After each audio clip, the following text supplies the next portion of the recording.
आनंद उत्सव अनहद की धारा आनंद उत्सव अनहद की धारा. Who could possibly commit bad deeds? Before understanding this, let's learn 23 things. The first thing to know is that the Supreme Being is beyond duality. The Supreme Being is non-dual. At the level of the Supreme Being, there is no duality. It is of one essence. For this, the Saint Sundar Das asks, what is the Supreme Being like? No form, no outline, neither white nor dark. It has no form, it has no shape. It is neither black nor fair. It is eternal. One essence, Ramji Ramji. It is always of one essence. Just as we experience happiness and sorrow, but no, the Supreme Being is not like that, experiencing happiness or sorrow. It is always of one essence. But the creation that He has made, that creation is dualistic. It is a play, a game. And can a game go on without two teams? No. So to make creation interesting, He made it dualistic. For this, Swami Tulsidas Ji says, the creator of the world is full of both inert and conscious qualities and faults. This world, this creation has been made in just this way. Some things are inert, some are conscious, some are eternal, some are momentary. If there is night, there is day. If there is success, there is failure. If there is praise, there is criticism. If there is honor, there is dishonor. This is how He has made it. And when such a game is going on, every game has its own rules. So, for the operation of this creation, this game, He has established the law of karma. This is the rule of the game, the rule of life, the rule for living life. Follow the rule for the journey of life. So what is this rule? The saints have named this rule the law of karma.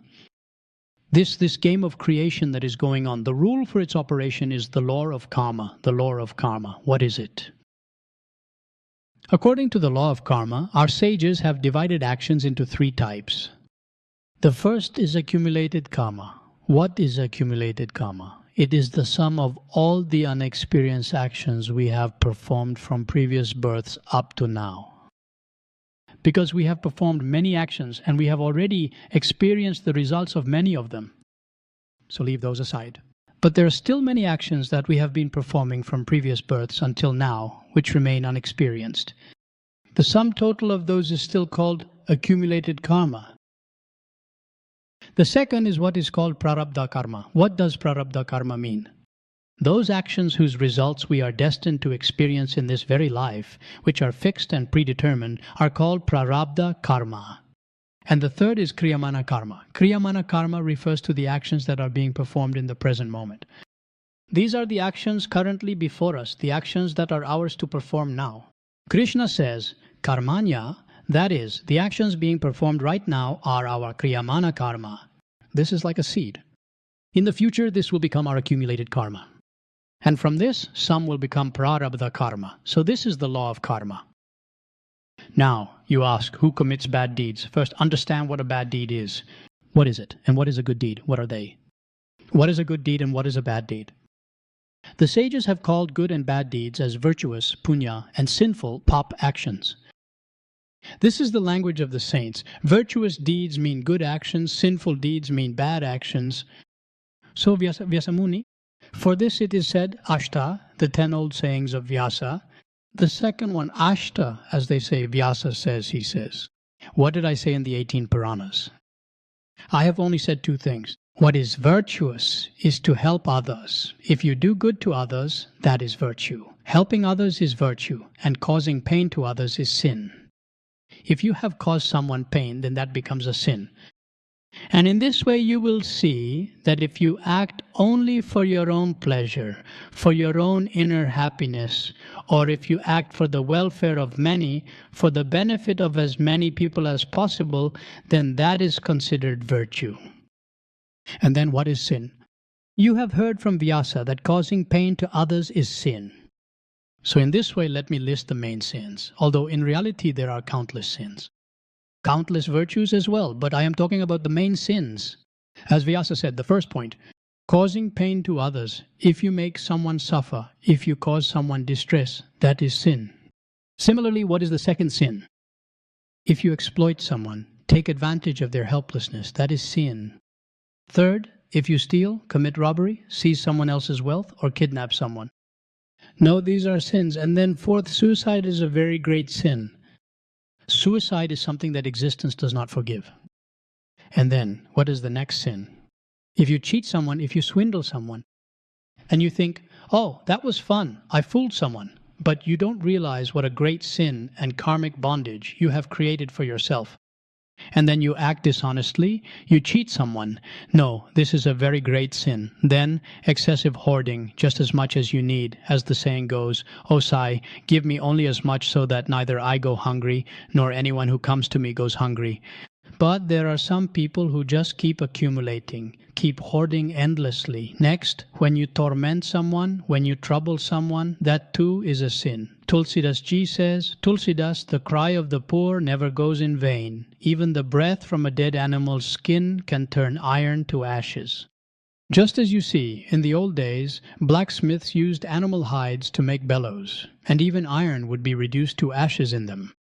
So do not torment any poor person in this way.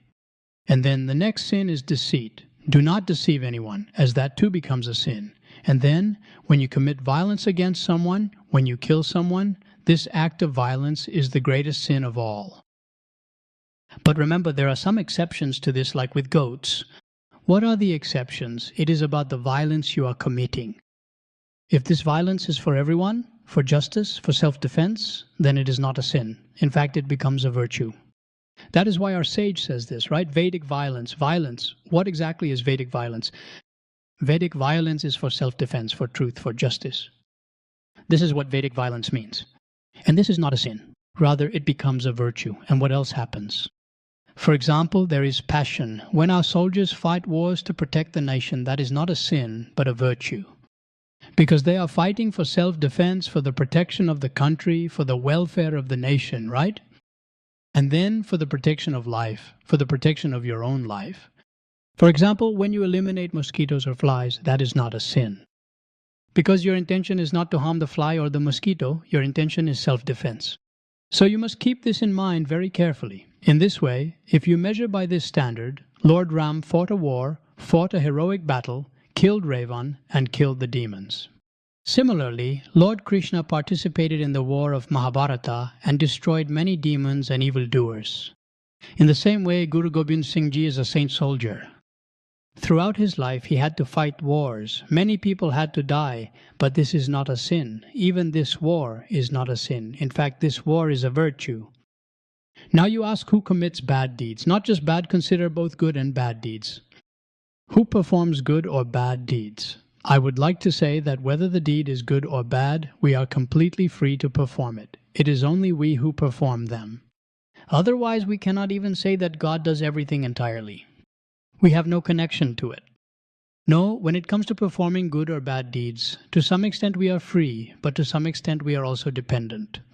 Understand this properly. The actions that are being performed right now, the present actions, these are being done by us. This is our freedom, our independence. But there is also a certain limit. We are not completely free to perform present actions. There is a certain limit. What is that limit? For example, present actions are in a way like the river of life. This river of life is flowing. Now, as it flows, it has the freedom to move forward. But it has two banks. How far can it flow? It cannot cross the banks. It cannot go beyond the boundaries of the river banks. That is its limitation. In the same way, our accumulated past actions, prarabdha karma, are like our river banks. Between the banks of those prarabdha karmas, we have the freedom to flow. For example, there is an example about Jesus. Someone asked, to what extent do we have the freedom to act and where does it end? Jesus looked around and saw a sheep walking nearby, tied with a rope to a stake. So Jesus said, look at this sheep, it is free. It can go here or there, move in this direction or that, but how far can it really go? It is tied to the stake of destiny, and the rope that binds it is its destiny. It can only move as far as this allows. But within that, whether it goes here or there, it has that much freedom. Now someone asked Prophet Muhammad, can you tell us how far our freedom goes? Prophet Muhammad said, lift 1 foot. So he lifted 1 foot. Then he said, now lift the other foot. But how can you lift the other foot? Prophet Muhammad said, this act shows the extent of your freedom. But remember, destiny and karma also bind you. Where you are bound, you do not have freedom. So understand this properly. Yes, there is destiny and karma, but you must also make an effort. This very effort will become our destiny tomorrow. Once, Anand wrote that we write our own fate, but as time passes, we can't even read what we've written. The letters become blurred. We ourselves write our own autobiography. Don't say that fate is written by the Creator. It's your own effort. So right now, we need to concentrate on the effort we have to make. Bhagchan wrote something very beautiful about Bengal, about its greatness, where he says that Bankim raised the pride of the poor, even above the world. When asked, he replied, "Mother, I say you are weak. If you weren't, then you wouldn't be helpless." So then what happens? This grain, this rice, over which you have the right, and yet you die hungry, remain deprived, and the defeated only remember God's name. And then what happened? When Ram does not shower blessings, you are left with bread and wine, you are left with meat, cursing your own fate and brooding in frustration. This was written, this was destined, whatever has happened is as Ram has willed, and then what happened? You keep chanting this with your dying breaths and then you die. But even while alive, is your condition any better than that of animals in the West? Learn this one saying, engrave it in your mind. God helps those who help themselves. Ram supports those who support themselves. Grasp this principle firmly. Those who help themselves are also helped by the divine. So all the emphasis is on effort, for which Dinkar says, he stands firm and pushes ahead. When a man climbs a mountain and his foot slips, if he puts in effort, even stone turns to water. That is why life should be centered on effort. Whatever we can do right now, we must certainly do it. That is why the sage of the Upanishad says this, and Swami Vivekananda used to quote this himself many times, arise, awake, and strive for the highest knowledge. We will conclude today's satsang here. Every single practice. आनंद उत्सव अनहद की धारा, आनंद